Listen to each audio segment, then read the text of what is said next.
روزی زینه‌اздам کوهنفروشی گذشت و با صدای بلند میگفت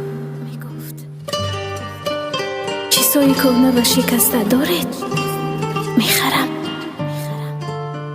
به سویم صدایش کردم و با الم و حسرت گفتم آیا قلب شکسته میخرید؟ گفت اگر ارزشی می داشت آن را کسی نمی شکست. با الم گفتمش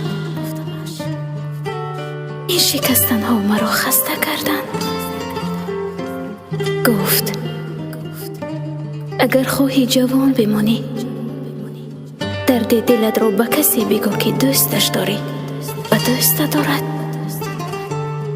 گفتم پس تو چرا پیر شدی؟ با حسرت خندید و آهی کشید و گفت دوستش می داشتم اما دوستم نداشت. و با خود گفتم کاش دوستداری آدمان مثل دوستداری دست و چشمی بود. اگر دست یگان زخم بردارد چشم اشک می ریزد. وقتی که چشم اشک می ریزد دست پاک می کند.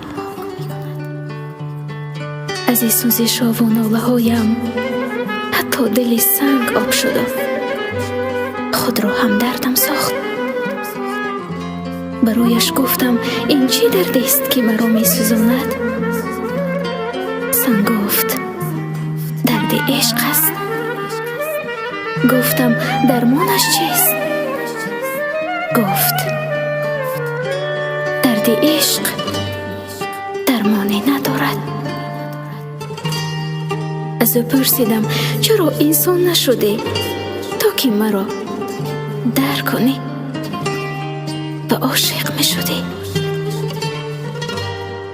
سنگ در جواب گفت من اونقدر سخت نیستم که درد عشق را تحمل کنم.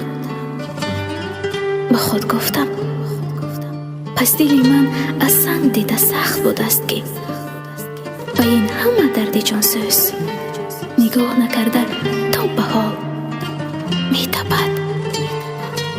میگویند فقط چشم اشک می ریزد اما بعضا دل هم خون می گیرد که این رو دیگران نمی بینند.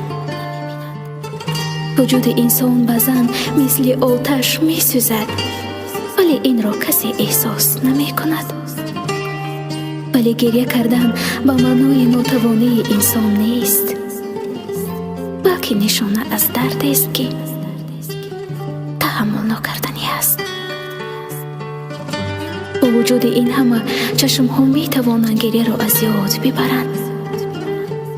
دست و پای هایی که در راه های پرپیچ و تاب حیات آزار دیدند می توانند زخمشان را فراموش کنند.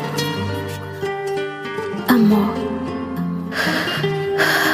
قلب هیچگاه نمی تواند بدی های دیدش را رنج ها و درد های کشیدش را فراموش کند. و هنگام بازگشت آن کهنه‌فروش در دستش قلبی را دیدم که درش نوشته بود شکستنی است، مواظب باشید. ولی من قلبم را به دستش دادم و رویش نوشتم شکسته است، راحت باشید. او احترامی بیندازد شلا